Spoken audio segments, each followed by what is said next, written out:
Hey everyone, thank you for joining me on this episode of The Kitchen, coming to you live from my kitchen. And this week I want to be talking about what we eat and how it can actually impact our brain, our cognition, our mood, and if it's impacting our brain, it's impacting everything. So what can we eat that will actually do all these wonderful things? And the answer is my favorite.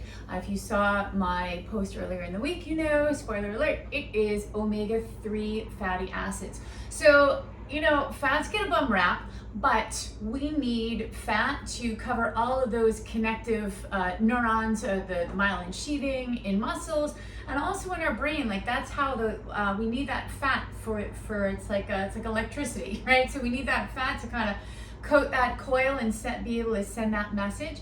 If you have children or are looking to have children, infants, you might notice that there's always a big promotion for the abbreviation DHA. I won't even try to pronounce that or bore you with it, but it is a fatty acid from an omega-3 fatty acid. There are two that are super important, EPA, DHA. You will find that DHA really strongly promoted in baby formulas, and that is because it is necessary to make all of those connections in the brain. So when we don't have enough of the DHA, we struggle to make those connections, reform connections, learning, focus, all of those things are a little bit less. There's a third kind of cousin, alpha linolenic acid, ALA, but that's separate. Maybe I'll do that next week. But omega-3s, EPA, DHA, this is what we're talking about, and there's so much research. There's unrefutable research about how we can improve sometimes traumatic brain injury. It can be protective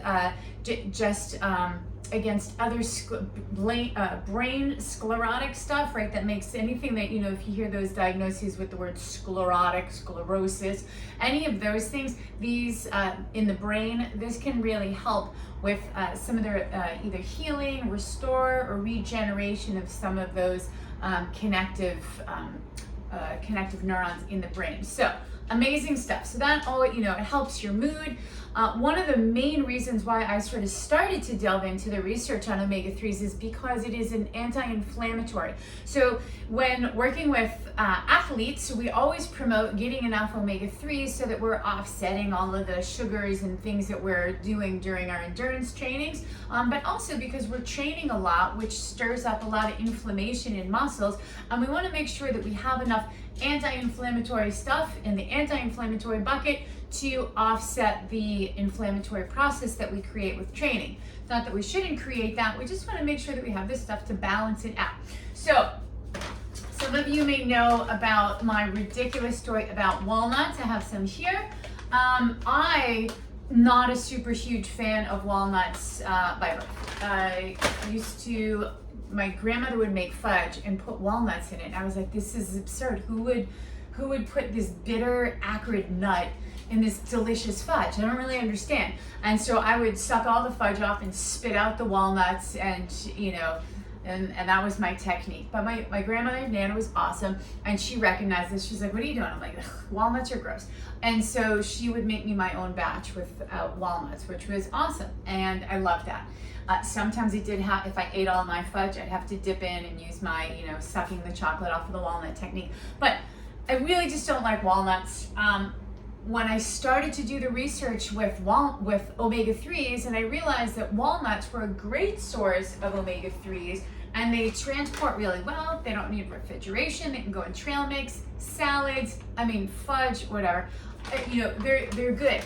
And it took me 2 years of saying, I'm gonna eat these, and I'm not gonna like it, but I'm gonna eat them. And after about 2 years, I was like, I don't mind the walnuts. All right now.